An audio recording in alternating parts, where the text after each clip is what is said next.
Hello everyone, कैसे हो आप लोग। आप सभी का आज के वीडियो में बहुत बहुत स्वागत है। और आज यहाँ पे हम लोग जो हमारा स्टीरियो केमिस्ट्री था उसका स्टीरियो केमिस्ट्री का एक और जो पार्ट है वो हम लोग लेके आ गए हैं। और इसके अंदर हम लोग पढ़ेंगे जो आपका कायरलिटी इन ऑर्गेनिक मॉलिक्यूल है उसका ही हम लोग एक जो फर्दर पार्ट है उसको हम लोग आगे बढ़ाएंगे। और इसके अंदर हम लोग कायरल सेंटर एक टॉपिक को देखेंगे, स्टीरियो सेंटर्स क्या होते हैं, असिमेट्रिक कार्बन क्या होते हैं और कायरल एक्सिस क्या होती है। ये चार जो टॉपिक दिए हैं आपको, सब टॉपिक, ये सारे के सारे सब टॉपिक्स यहाँ पे आज के वीडियो में कवर करेंगे। तो hello guys, myself Nilesh Prasad. और अब तक आपने हमारे चैनल को अगर सब्सक्राइब नहीं किया है तो प्लीज आप हमारे चैनल को सब्सक्राइब कर दे। और हमारा टेलीग्राम का ग्रुप है वो भी आप ज्वाइन कर ले, ताकि आपको बहुत सारे ऐसे जो पीडीएफ नोट्स है, इसके जो जितने भी आपको नोट्स है वो सारे के सारे वहां पे प्रोवाइड किए जाते हैं। ओके, तो अभी हम लोग स्टार्ट करते हैं। सबसे पहले अगर आप देखोगे कि यहाँ पे आपको कायरल सेंटर दिया है कि एक्चुअली में कायरल सेंटर का मतलब क्या होता है। ओके, अभी हम बात करेंगे कि आपने कायरलिटी पढ़ा, कायरल क्या कंपाउंड क्या होते हैं, अकायरल कंपाउंड क्या होते हैं, ये सारी चीजें पढ़ी। जैसे अगर हम लोग कायरल कंपाउंड के बारे में अगर हम जानते हैं कि कायरल कंपाउंड में क्या होता है कि जो चारों वैलेंसी होती है कार्बन के साथ वो क्या होती है, डिफरेंट होती है। जैसे यहाँ पे आप देख सकते हैं ये हमारा कार्बन है, सेंटर कार्बन। यहाँ पे आपको एक ग्रुप अलग दिख रहा है, यहाँ पे आपका एक ग्रुप अलग है, और यहाँ पे एक ग्रुप अलग है, और ये एक ग्रुप अलग है। तो इसको हम लोग क्या बोलते हैं, कायरल कार्बन बोलते हैं। ओके, और अगर आप यहाँ पे बात करो कि ये जो आपका सेंटर है, यहाँ पे जो जिस कार्बन से ये अटैच है उस चीज को हम लोग बोलते हैं कायरल सेंटर। ओके, और ये कायरल सेंटर एक से ज्यादा भी हो सकते हैं। अगर आप दूसरा एग्जांपल कंसीडर करते हो जिसमें आपको एक से ज्यादा कार्बन आपको देखने के लिए मिलते हैं, तो उसमें आपके एक से ज्यादा भी कायरल सेंटर हो सकते हैं। ओके, और कायरल सेंटर को ही हम लोग असिमेट्रिक सेंटर, असिमेट्रिक कार्बन भी बोलते हैं। ओके, लेकिन अगर आप असिमेट्रिक कार्बन और कायरल सेंटर को अगर आप कंपेयर करते हो तो आपको थोड़ा बहुत जो अलग डिफरेंशिएशन है वो आपको देखने के लिए मिलेगा। तो वो थोड़ा सा आगे बात करेंगे। सबसे पहले हम बात करते हैं कि कायरल सेंटर आपका क्या होता है। ओके, तो कायरल सेंटर में आपको सबसे पहले तो कायरल का मतलब समझना होगा। कायरल का मतलब होता है हैंड। ओके, जिस तरीके से आपका जो हाथ होता है, अगर आप हाथों को देखोगे तो दोनों असिमेट्रिक है। ओके, एक जैसे नहीं है। अगर आप दोनों को एक तरह रखो किसी भी चीज के ऊपर, तो आप देखोगे कि जो आपका थंब होता है वो थंब आपका एक साइड, अगर हाथ आप नीचे रखते हो तो आपका लेफ्ट वाले में राइट जाता है, और राइट वाले हैंड का जो थंब होता है वो लेफ्ट में जाता है। ये आपने अक्सर देखा होगा। ओके, तो ये आप आसानी से बोल सकते हो कि दोनों जो आपके हाथ होते हैं वो दोनों हाथ आपके सिमिलर नहीं है। ओके, असिमेट्रिक है। और अनसिमेट्रिकल होने के कारण हम लोग इसको कायरल बोल सकते हैं, यानी non super impossible mirror image ये फॉर्म करते हैं। ओके, और ये कायरलिटी का सबसे बेसिक फंडामेंटल है कि जो भी आप कंपाउंड लेते हो उसके वो एक सबसे पहले तो non super impossible mirror image होना चाहिए। ओके, जैसे यहाँ पे आप देख सकते हो कि अगर हम इसका मिरर इमेज फॉर्म करते हैं, ओके, इस तरीके से, तो ये क्या करेगा, यहाँ पे इस तरीके से एक फॉर्म करेगा। यहाँ पे आपका सी आ जाएगा, यहाँ पे आपका ए आ जाएगा, यहाँ पे आपका बी आ जाएगा, और यहाँ पे आपका डी आ जाएगा। ओके, तो इस तरीके से क्या करेगा, एक जो कायरल एटम है ये यहाँ पे फॉर्म करेगा। तो इस चीज को हम लोग क्या कह सकते हैं, एक तरह से non super impossible mirror image यहाँ पे ये फॉर्म कर रहा है। ओके, उसके बाद इसका जो डेफिनेशन है उसका डेफिनेशन भी देख लेते हैं। इसमें क्या कहा है कि chiral centre also known as the stereo centre. Okay, asymmetric center are specific atom in the molecule that four different group और the substituent attach to them. Okay, यहाँ पे हमने देखा था कि कोई भी एक कार्बन है, पर्टिकुलर कार्बन के साथ कितने ग्रुप अटैच है। यहाँ पे ये देखिए, ये अगर हमारे पास कार्बन है, ओके, तो इसके साथ क्या है, अलग अलग जो चार ग्रुप है यहाँ पे अटैच है। सबसे पहला ग्रुप ये आप देख सकते हैं यहाँ पे, ये वाला ग्रुप, उसके बाद ये वाला ग्रुप। ओके, उसके बाद आपका ये वाला ग्रुप हो गया, और उसके बाद आपका ये वाला ग्रुप हो गया। ओके, तो इस तरीके से आपके कितने टोटल चार ग्रुप अलग अलग अटैच हैं। तो इस चीज को हम लोग क्या बोलते हैं, कायरल कंपाउंड बोलते हैं, या फिर कायरल जो आपका कायरलिटी वाला एक कॉन्सेप्ट है उसको आप इस चीज से प्रूव कर सकते हो। ओके, लेकिन अगर आप कायरल सेंटर की बात करते हो तो जब ये चारों मॉलिक्यूल अलग अलग डिफरेंटली एक कार्बन से जुड़े हुए हैं, तो उस पर्टिकुलर कार्बन को हम लोग क्या बोलते हैं, कायरल कार्बन बोलते हैं। ओके, तो आपको ये तो समझ में आ गया होगा कि एक्चुअली में कायरल कार्बन क्या होते हैं और कायरल सेंटर क्या होते हैं। ओके, तो जितने भी कायरल कायरल कार्बन होते हैं वो आपके कायरल सेंटर हो सकते हैं। ओके, तो ये एक पॉसिबिलिटी आपको समझ में आ गई होगी। This chiral center are responsible for the molecular chirality. Okay, जैसा हमने कायरलिटी वाला कॉन्सेप्ट पढ़ा था कि अगर आपका कोई भी तो हमने जो कायरलिटी वाला जो कॉन्सेप्ट पढ़ा था वो आपको समझ में आ गया होगा कि अगर आप कायरलिटी को प्रूव करना चाहते हो तो कायरलिटी के अंदर ही आपका जो कायरल सेंटर है वो प्रेजेंट होता है। ओके, उसके बाद which means the molecule can exist in the two non super impossible mirror image form the call enantiomer, और इस चीज को हम लोग एनेंशियोमर भी कह सकते हैं। और आगे आप देखोगे कि इसके अंदर जो हमारा एक एनेंशियोमर का टॉपिक था वो आगे वाले वीडियो में हम लोग कवर करेंगे कि एक्चुअली में एनेंशियोमर क्या होता है।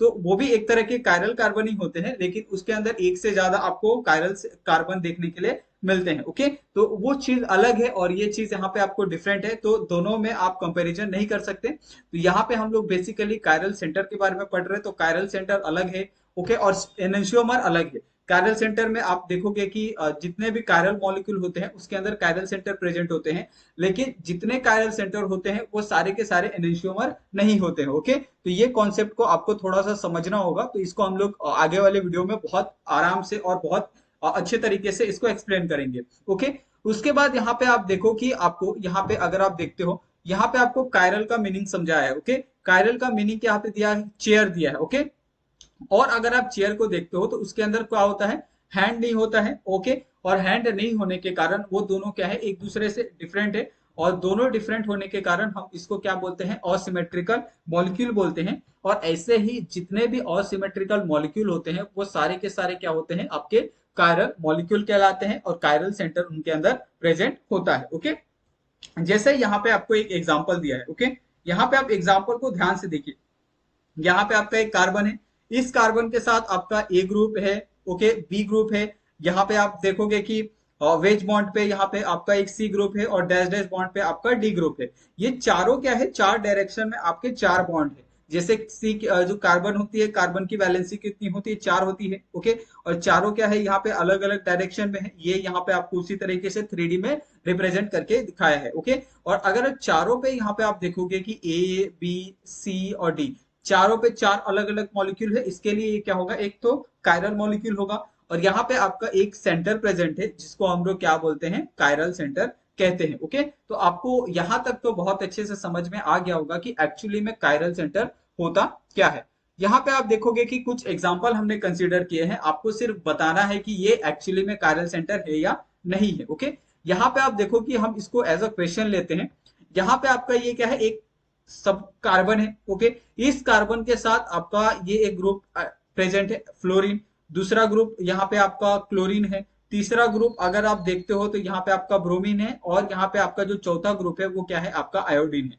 तो हमें पता है कि कायरलिटी अगर आपको देखनी है, कायरल कंपाउंड देखने हैं, तो सबसे पहले उसके अंदर एक जो कॉन्सेप्ट होता है आपका sp3 हाइब्रिडाइजेशन का। ओके, ये चीजें मैंने पहले नहीं बोली थी, लेकिन यहाँ पे आपको ये चीज एक कंफर्म होनी चाहिए कि आप जब भी कायरलिटी का ये देखते हो, ओके, कॉन्सेप्ट देखते हो, उसके अंदर आप हमेशा चेक करो कि क्या वो sp3 हाइब्रिडाइज एटम है या नहीं है। ओके, और sp3 हाइब्रिडाइज कब होगा कि उसके अंदर आपका एक s ऑर्बिटल होगा और बाकी के तीन क्या होंगे, p ऑर्बिटल होंगे, तो उसको हम लोग बोलेंगे sp3 हाइब्रिडाइज। यहाँ पे देखोगे कि आपको चार सिग्मा जो ये है बॉन्ड है वो आपको देखने के लिए मिल रहे हैं। ये आपका एक सिग्मा बॉन्ड हो गया, ये आपका सिग्मा बॉन्ड, ये आपका एक सिग्मा बॉन्ड, ये आपका सिग्मा बॉन्ड, और चार सिग्मा बॉन्ड होने के कारण इसकी जो वैलेंसी होगी वो क्या होगी, sp3 हाइब्रिडाइज होगी। और इसकी वजह से ये क्या होगा कि एक तरह से आपका कायरल कंपाउंड यहाँ पे कायरल मॉलिक्यूल फॉर्म करेगा, क्योंकि यहाँ पे एक तो दूसरी यहाँ पे सबसे मेन यहाँ पे क्या है कि उसकी चारों वैलेंसी भी अलग है।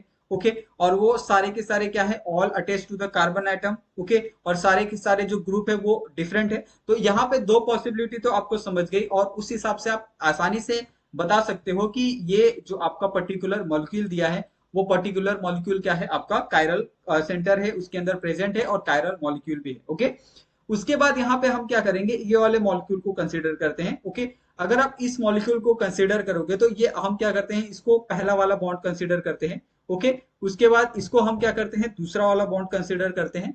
ये हमारा क्या हो गया, तीसरा वाला हो गया, और चौथा वाला क्या हो जाएगा हमारा यहाँ पे डैश डैश पे ये वेज पे आ जाएगा, तो ये हमारा क्या हो जाएगा, चौथा वाला। अभी आप देखोगे कि ये एक कार्बन है जिसके साथ चार वैलेंसी है, पहला दूसरा तीसरा चौथा। अभी आप जहां अगर आप देखोगे कि यहाँ पे चारों वैलेंसी क्या है, डिफरेंट है। पहले में यहाँ पे क्या होगा, आपका CH3 होगा। ओके, यहाँ पे आपका CH3, यहाँ पे आपका CH2 और CH3 होगा। तो यहाँ पे हम लिख देते हैं, यहाँ पे आपका CH2 होगा, ये आपका CH3 होगा। ये आपका क्या होगा, CH3 होगा, यहाँ पे आपका क्लोरीन प्रेजेंट है और यहाँ पे आपका हाइड्रोजन। तो अगर आप चारों ग्रुप को देखते हो तो चारों की वैलेंसी क्या है, डिफरेंट है। ओके, और डिफरेंट वैलेंसी होने के कारण ये एक तरह से क्या है, आपका sp3 हाइब्रिडाइज है, क्योंकि सब पे क्या हो रहा है, आपका सिग्मा बॉन्ड ही फॉर्म हो रहा है और सारे के सारे जितने भी अलग अलग डिफरेंट ग्रुप है वो एक ही कार्बन से अटैच हैं। तो ये भी क्या हो गया, आपका कायरल सेंटर हो गया। ओके, लेकिन अगर हम यहाँ पे इस कार्बन की बात करेंगे तो ये वाले कार्बन में अगर आप देखो तो सिर्फ आपको यहाँ पे एक CH3 है, यहाँ पे आपका क्या है, एक कार्बन आइटम है जिसके साथ क्लोरीन है और CH3 है। तो ये तो दोनों डिफरेंट हो गए, लेकिन इसके साथ बाकी के दो ग्रुप है वो आपको यहाँ पे दिखाई नहीं दे रहे। ओके, तो दो ग्रुप क्या हो सकते हैं आपका, सबसे पहले अगर हम यहाँ पे डैश डैश वाला ग्रुप लेते हैं तो डैश डैश में भी आपका हाइड्रोजन आएगा। उसके बाद अगर हम वेज बॉन्ड लेते हैं तो इसमें भी आपको हाइड्रोजन मिलेगा। ओके, और दोनों हाइड्रोजन होने के कारण ये एक क्या होगा, यहाँ पे कायरल सेंटर फॉर्म नहीं करेगा और ये कायरलिटी भी शो नहीं करेगा। तो इस चीज को आपको बहुत अच्छे से देखना है। आप जब भी कायरलिटी का कॉन्सेप्ट पढ़ते हो तो आपको जो आपका कॉन्सेप्ट है वो क्लियर होना चाहिए, उसके बाद ही आप जो क्वेश्चन है क्वेश्चन के ऊपर आप जंप करिए और उसके बाद आप उसको सॉल्व करिए। ओके, उसके बाद यहाँ पे और भी आपको जो क्वेश्चन आंसर है वो आपको दिए हैं, तो यहाँ पे आपको क्वेश्चन पूछे हैं। ठीक है, आपको बताना है कि ये एक क्या, यहाँ पे ये जो आपको पर्टिकुलर यहाँ पे जो ये दिया है, स्ट्रक्चर दिया है, इसके अंदर ये वाला जो कार्बन है, ये वाला कार्बन क्या ये कायरल सेंटर है या नहीं है। ओके, यहाँ पे अगर आप देखो तो यहाँ पे आपका क्या है, एक डबल बॉन्ड है जिसको हमने बनाना भूल गए थे, तो आप इसको बना लीजिएगा। उसके बाद अगर आप देखो तो हम क्या करते हैं, ये वाले बॉन्ड को एक हम लोग पहला नाम देते हैं। ओके, ये वाले बॉन्ड को हम क्या करते हैं, दूसरा नाम देते हैं, ये वाले बॉन्ड को हम तीसरा, और जो हमारा एक जो नीचे वाला पीछे वाला बॉन्ड है जो हमारा हाइड्रोजन है उसको हम क्या करते हैं, हम चौथा नाम दे देते हैं। तो इस तरीके से आपको एक कार्बन के ऊपर चार अलग अलग वैलेंसी आपको मिल गई। अगर आप, बहुत से लोग कंफ्यूज हो जाएंगे कि एक ही आपका बेंजीन रिंग है और भी इस बेंजीन रिंग में अगर आप इस साइड आओगे तो आपको क्या मिलेगा, सेम मिलेगा, और इस साइड आओगे तो आपको सेम मिल रहेगा। लेकिन ऐसा नहीं है, अगर आप इस साइड आओगे तो आपको एक डबल बॉन्ड मिलता है। ओके, लेकिन अगर आप इस साइड जाते हो तो इस साइड आपको कोई भी डबल बॉन्ड नहीं मिलता है, जिसके कारण क्या होगा कि यहाँ पे जो चारों वैलेंसी है, चारों वैलेंसी क्या है, यहाँ पे बहुत ही ज्यादा डिफरेंट है। ओके, और डिफरेंट होने के कारण ये क्या है, आपका एक जो कायरल सेंटर है वो आपका यहाँ पे आपको शो करता है। ओके, उसी तरीके से अगर आप इस मॉलिक्यूल के बारे में बात करो, यहाँ पे भी आपका ये एक अलग ग्रुप है, ये आपका क्लोरीन वाला एक अलग ग्रुप है, यहाँ पे आपका डबल बॉन्ड, यहाँ पे आपका Br, ये एक अलग ग्रुप है, और यहाँ पे आपका जो एक हाइड्रोजन है ये आपका क्या है, यहाँ पे ये डैश डैश पे है तो ये आपका अलग ग्रुप है। तो इस तरीके से ये भी क्या होगा, आपका कायरल सेंटर होगा, क्योंकि यहाँ पे भी आपका sp3 हाइब्रिडाइज आइटम फॉर्म हो रहा है और यहाँ पे भी आप देखोगे तो आपको जो चारों की जो वैलेंसी है आपको डिफरेंट देखने के लिए मिल रही है। ओके, तो यहाँ पे आपने इस क्वेश्चन को भी सॉल्व किया। उसके बाद यहाँ पे हम नेक्स्ट क्वेश्चन की तरफ मूव करते हैं। ओके, तो ये आपका अगर नेक्स्ट क्वेश्चन देखोगे तो नेक्स्ट क्वेश्चन में आप सिंपली क्या कर सकते हो, ये वाले कार्बन को और ये वाले कार्बन को आपको बताना है कि ये दोनों कार्बन क्या एक्चुअली में कायरल सेंटर है या नहीं है। ओके, अभी आप ध्यान से देखो, यहाँ पे अगर आप देखोगे कि यहाँ पे आपका एक ये वाला ग्रुप है जो क्लोरीन है। ओके, दूसरा ये वाला ग्रुप है, तीसरा ये वाला ग्रुप है, तीन ग्रुप तो अलग अलग हो गए, और चौथा ग्रुप होगा आपका कौन सा होगा, वो चौथा ग्रुप होगा आपका हाइड्रोजन का। ओके, तो ये आपका क्या है, एक कायरल है। उसके बाद यहाँ पे भी आपको सेम देखने के लिए मिलेगा, चारों ग्रुप क्या है, डिफरेंट है, और ये भी क्या हो जाएगा, आपका कायरल हो जाएगा। ओके, अगर आप ये सोचिए, आप इस चीज को छोड़ दीजिए। ओके, अगर आप मूव करते हैं यहाँ पे ये वाले सेंटर की तरफ, अगर आप ये वाले सेंटर को और ये वाले सेंटर को कंसिडर करते हैं तो ये दोनों भी आपके कायरल सेंटर है। ओके, और बहुत से जो स्टूडेंट है उनके मन में आप क्वेश्चन आएगा कि ये वाला और ये वाला कैसे कायरल सेंटर है, यहाँ पे भी आपका एक बेंजीन रिंग है और यहाँ पे भी आपको साइक्लोहेक्सेन वाला जो एक ग्रुप है वो आपको दिख रहा है। ओके, सॉरी ये बेंजीन नहीं है, साइक्लोहेक्सेन है, तो आप इस बात को ध्यान रखें। ओके, यहाँ पे आप देखो तो इस ग्रुप के अंदर आपको सेम आपको एक दिख रहा है। ओके, लेकिन अगर आप ये ग्रुप में आ जाते हो तो इसको हम पहला नाम देते हैं, लेकिन जब आप इस ग्रुप में जाते हो तो आप देखोगे कि यहाँ से पहला दूसरे पे ही आपका एक क्लोरीन ग्रुप अटैच है, तो ये दोनों डिफरेंट हो गया। उसके बाद अगर आप नीचे आते हो तो ये तीसरा ग्रुप अटैच हो गया, और चौथा ग्रुप ऑफ कोर्स आपका हाइड्रोजन होगा। तो इस तरीके से यहाँ पे चारों ग्रुप डिफरेंट है। उसी तरीके से आप नीचे वाले कार्बन को कंसिडर करते हो तो इसके अंदर भी आपको चारों ग्रुप क्या होंगे, सारे के सारे आपको डिफरेंट दिखेंगे और सारे के सारे क्या होंगे, sp3 हाइब्रिडाइज होंगे। तो ये भी एक तरह से आपका क्या होगा, कायरल मॉलिक्यूल फॉर्म करेगा। ओके, उसके बाद यहाँ पे आप देखो नाइट्रोजन आपको दिया है। ओके, और बहुत से जो स्टूडेंट होते हैं नाइट्रोजन को देख के सोचेंगे कि जो आपकी कायरलिटी है वो सिर्फ आपके कार्बन आइटम के साथ हो सकती है, लेकिन आप जो कार्बन आइटम के साथ सोच रहे हो ऐसा बिल्कुल नहीं है, वो गलत है। ये कायरलिटी किसी भी आइटम के साथ हो सकती है, चाहे आपका नाइट्रोजन हो, सल्फर हो, ओके। तो इससे कुछ फर्क नहीं पड़ता है। यहाँ पे आप देखो कि यहाँ पे भी आपका नाइट्रोजन है, लेकिन इसकी आप वैलेंसी चेक करोगे, कार्बन के साथ एक पे आपका हाइड्रोजन है, ये एक वैलेंसी ठीक है। यहाँ पे आपका CH3 और यहाँ पे आपका CH2 CH3 है, ये दूसरी वैलेंसी सही है। यहाँ पे आपका देखो CH2 CH3 CH3 है, ये भी वैलेंसी सही है। और यहाँ पे आपका CH3 है, तो ये भी आपका सही है।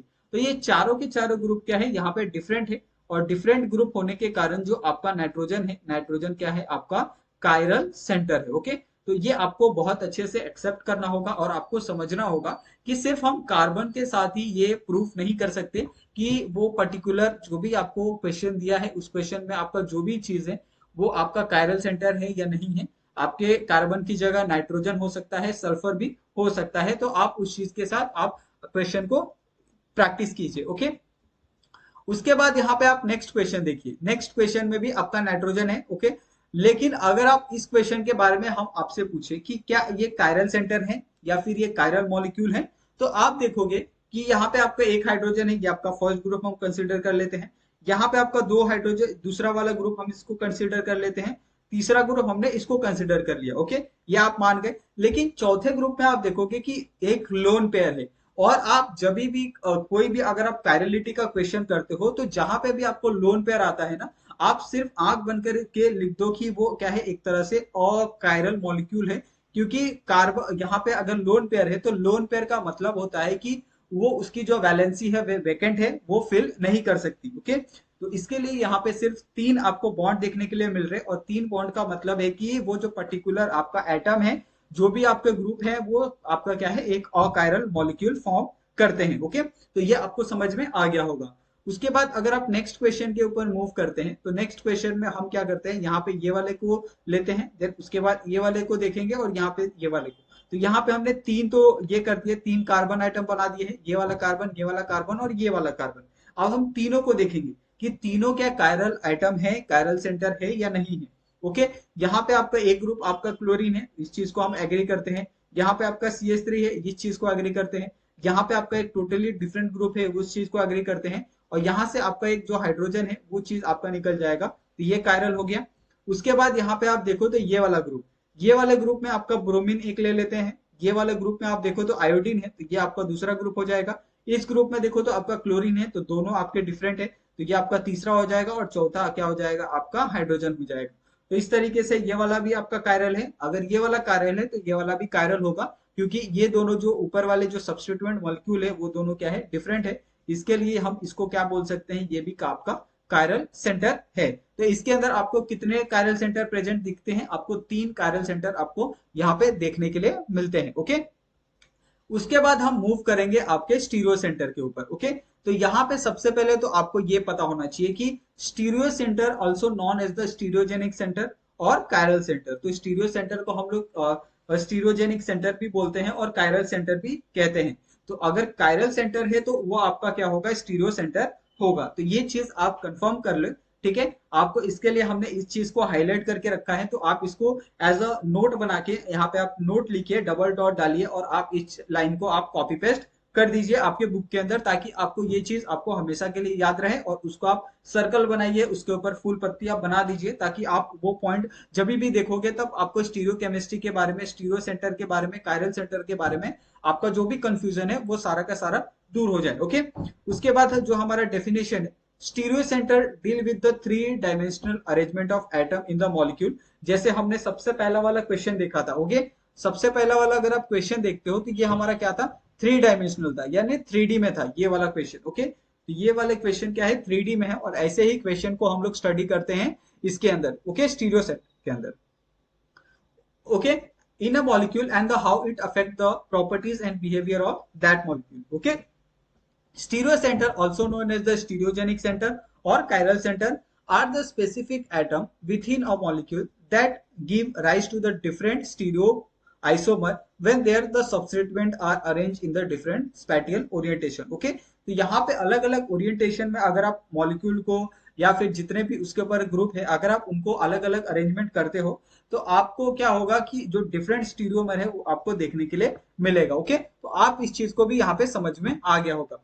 जैसे यहाँ पे आप देखो कि स्टीरियो सेंटर का सबसे आसान मतलब हम लोग ने यहाँ पे डिस्कवर किया है, आपके लिए हम लेके आ गए हैं। अगर आप किसी स्टीरियो सेंटर को देखना चाहते हो किसी भी पर्टिकुलर मॉलिक्यूल के अंदर, और आपको पता है कि जो आपका स्टीरियो सेंटर है वो आपका स्टीरियो आइसोमर भी होगा।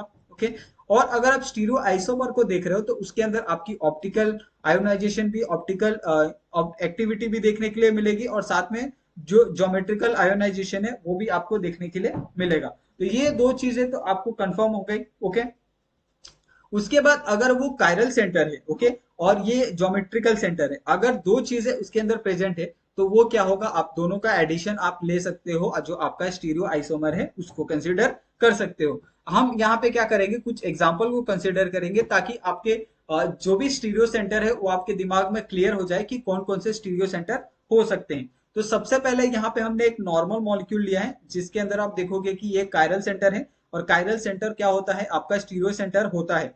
लेकिन सारे के सारे स्टीरियो सेंटर आपके कायरल सेंटर नहीं होते, इस चीज को आप ध्यान रखो। ओके, तो यहाँ पे इसलिए हमने यहाँ पे एक नोट लिखा है कि all chiral center are stereo center but not all the stereo center are chiral center. तो ये चीज को हम लोग नीचे के एग्जांपल में आपको प्रूफ करके भी दिखाएंगे कि ऐसा हमने क्यों लिखा है। ओके, और इस चीज को आप भी नोट कर ले। ओके, और अपने दिमाग में भी सेट कर ले। यहाँ पे आपने एक एग्जांपल लिया है। ओके, ये एग्जांपल में देखो, यहाँ पे आपका एक कार्बन प्रेजेंट है, यहाँ पे आपका एक कार्बन प्रेजेंट है। आप सेटिस्फाई हो इस बात से? बिल्कुल। लेकिन यहाँ पे आप देखो कि यहाँ पे आपको एक डबल बॉन्ड प्रेजेंट है। ओके, तो थोड़ी देर के लिए हम क्या करते हैं, डबल बॉन्ड को इग्नोर करते हैं। ठीक है, सबसे पहले इसके अंदर हम क्या करेंगे, कायरलिटी चेक करते हैं। आपका ये एक मॉलिक्यूल है। ओके, ये पर्टिकुलर मॉलिक्यूल है, इसको हम यहाँ पे डॉट कर लेते हैं। ये एक पर्टिकुलर मॉलिक्यूल है, इसको हम डॉट कर लेते हैं। लेकिन बाकी की दो मॉलिक्यूल यहाँ पे क्या है, सेम नहीं है। ओके, दो बाकी के दो मॉलिक्यूल यहाँ पे क्या होंगे, सेम होंगे। आपका एक हाइड्रोजन ऊपर होगा, एक हाइड्रोजन नीचे होगा, तो ये कायरल नहीं होगा। उसी तरीके से आपका ये वाला भी क्या होगा, कायरल नहीं होगा। तो दोनों कायरल नहीं है, तो इसका मतलब क्या, हम लोग इस क्वेश्चन को स्किप कर दे, या इस क्वेश्चन में कोई गलती है? बिल्कुल नहीं है। आपने जो डबल बॉन्ड यहाँ पे दिया था, अभी उसका जो सबसे मेन रोल है वो आता है। तो जहां जहां पे भी आपको जो डबल रोल है वो दिखते हैं, वो क्या होते हैं, ज्योमेट्रिकल सेंटर होते हैं। तो सबसे पहले थोड़ा बहुत ज्योमेट्रिकल सेंटर के बारे में हम लोग पढ़ लेते हैं। सपोज अगर आपने ऐसे मॉलिक्यूल को कहीं देखा है, ओके, इस तरह के जो मॉलिक्यूल है अगर आपको कहीं देखने के लिए मिलते हैं, तो इसको हम लोग ज्योमेट्रिकल सेंटर के रूप में प्रेजेंट करते हैं। यानी जो भी इसके ऊपर कार्बन प्रेजेंट होता है वो आपका क्या होता है, ज्योमेट्रिकल सेंटर होता है, और इसी चीज को हम लोग स्टीरियो सेंटर भी कहते हैं। ओके, इसमें क्या होता है कि अगर आप सपोज क्या करेंगे, अगर आप इस बॉन्ड को, अगर इस डबल बॉन्ड को अगर आपने क्या किया, ऐसा होल्ड करके रख लिया, आप चाहते हो कि मैं इसको स्पिन नहीं करूं, आप चाहते हो कि मैं इसको एक ही पर्टिकुलर प्लेस पे एक जगह रखे रहूं, तो क्या होगा कि यहाँ पे जो आपका ग्रुप होगा और यहाँ पे जो आपका ग्रुप होगा वो ऐसे घूम नहीं पाएंगे। ओके, क्या आप किसी चीज को अगर आप होल्ड करके रखते हो तो क्या उस चीज को आप घुमा सकते हो? बिल्कुल नहीं घुमा सकते हो। तो इसमें क्या होता है ज्योमेट्रिकल आइसोमर में, कि ये वाले जो ग्रुप होते हैं ना वो बहुत ज्यादा बल्की होते हैं। ओके, बल्की होते हैं, और ये भी जो ग्रुप होते हैं बहुत ज्यादा क्या होते हैं, बल्की होते हैं।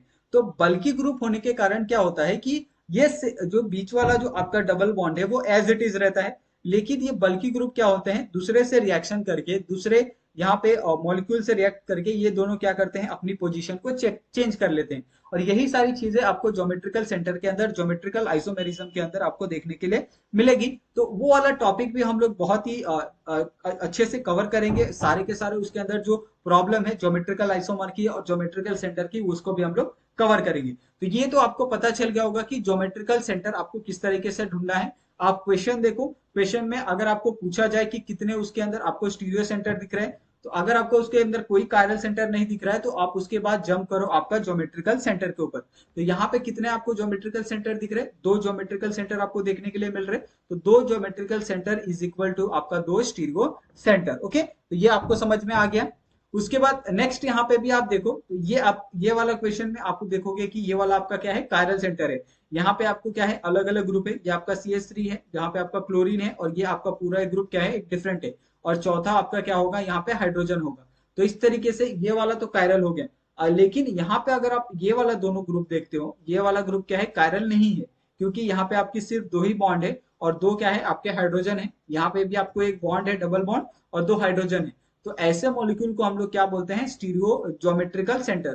तो यहाँ पे आपके कितने, दो ज्योमेट्रिकल सेंटर प्रेजेंट है और एक आपका कायरल सेंटर प्रेजेंट है।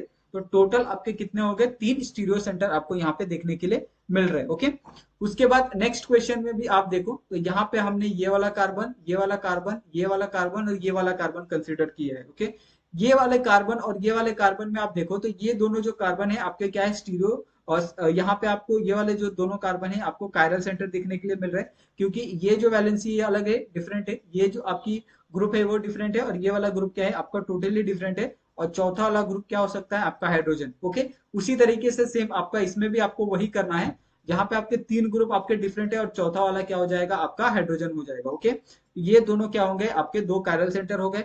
अभी बात आती है कि कायरल सेंटर तो हो गए, लेकिन ये जो 2 आपके कार्बन हमने जो रेड मार्क करके रखे हैं जिसके ऊपर आपका डबल बॉन्ड है, और ऑलरेडी हमने ऐसे क्वेश्चन को सॉल्व किया है, और ऐसे क्वेश्चन को हम लोग ज्योमेट्रिकल सेंटर को बोलते हैं। तो यहाँ पे आपको कितने, 2 ज्योमेट्रिकल सेंटर और 2 कायरल सेंटर आपको देखने के लिए मिल रहे हैं। तो इस तरीके से हम इसको कह सकते हैं कि यहाँ पे आपके टोटल 4 स्टीरियो सेंटर प्रेजेंट है। ओके, तो ये वाला जो कॉन्सेप्ट है, ये वाला कॉन्सेप्ट भी आपको क्लियर हो गया होगा। उसके बाद यहाँ पे एक नेक्स्ट क्वेश्चन दिया है, और ये आपका ये पूरे टॉपिक का क्या है, आखिरी क्वेश्चन है। तो आपको आई होप कि ये पूरा टॉपिक अच्छे से समझ में आ गया होगा। ओके, इस क्वेश्चन में देखो तो ये आपका एक कार्बन है, ये आपका एक दूसरा कार्बन, यहाँ पे आप एक तीसरा कार्बन, ये आपका चौथा कार्बन, ये आपका पांचवा कार्बन, ये आपका क्या है, छठा कार्बन। तो इस तरीके से यहाँ पे टोटल आपको 6 कार्बन दिए हैं। अभी आप बोलोगे कि यहाँ पे भी आपको ज्योमेट्रिकल है, यहाँ पे भी आपको क्या है, ज्योमेट्रिकल है। तो बिल्कुल करेक्ट है, आपने बिल्कुल सही कहा। यहाँ पे आपके 2 ज्योमेट्रिकल सेंटर है, यहाँ पे आपके 2 ज्योमेट्रिकल सेंटर है। तो इस तरीके से कितने होंगे आपके, 4 ज्योमेट्रिकल सेंटर यहाँ पे प्रेजेंट हो गए। और ये आपका क्या है, दोनों कायरल है। तो ये आपका एक कायरल हो गया, ये आपका एक कायरल हो गया। तो इस तरीके से यहाँ पे आपको 2 कायरल सेंटर यहाँ पे देखने के लिए मिल रहे हैं। ओके, तो इस तरीके से हम कह सकते हैं कि 4 आपका ज्योमेट्रिकल सेंटर, 2 आपके कायरल सेंटर, और ये दोनों मिला के होते हैं आपके 6 स्टीरियो सेंटर। ओके, तो आई होप कि आपको इस चीज में कोई भी जो डिफिकल्टी है वो आपको फेस करने को नहीं मिली होगी, और आपको ये जो पूरा कॉन्सेप्ट है बहुत अच्छे से समझ में आया होगा। और मेरा यही रिक्वेस्ट रहेगा कि अगर आपको पूरा कॉन्सेप्ट अच्छे से समझा है तो ही आप हमारी वीडियो को लाइक कीजिए और हमें, हमारे चैनल को सब्सक्राइब कीजिए, वरना मत कीजिए। ओके, और आपको ये जो पूरा एक कंप्लीट नोट्स है आपको ये टेलीग्राम पे अपलोडेड मिलेगा, आप वहां से जाके इस चीज को डाउनलोड कर सकते हैं। हम यहाँ पे जो हमने क्वेश्चन सॉल्व किया है ये वाला भी आपको वहां पे अपलोड कर देंगे। हमने एक प्लेन भी किया है जिसके अंदर क्वेश्चन को सॉल्व नहीं किया है। तो अगर आप वो वीडियो देखते हो, अगर वो आप देखते हो नोट्स को, तो आप उसको सॉल्व करिए। अगर आपको ये नोट्स मिलता है तो आपको यहाँ पे जो क्वेश्चन का आंसर है वो आपको यहाँ पे मिल जाएगा। तो आई होप सो कि आपको ये पूरा वीडियो पसंद आया हो। अगर आप प्लीज आप वीडियो को लाइक करिए, और आपको वीडियो अच्छा लगता है तो आप हमारे चैनल को भी सब्सक्राइब करें, और अपने दोस्तों के साथ वीडियो को शेयर करना बिल्कुल मत भूलिएगा, क्योंकि ऐसे सारे जो टॉपिक्स होते हैं आपको कॉम्पिटिटिव एग्जाम के अंदर आते हैं केमिस्ट्री के। तो आई होप कि आपको ये बहुत ज्यादा हेल्पफुल होगा आगे एग्जाम के लिए। तो थैंक यू सो मच, मिलते हैं हम लोग नेक्स्ट वीडियो में। Thank you so much.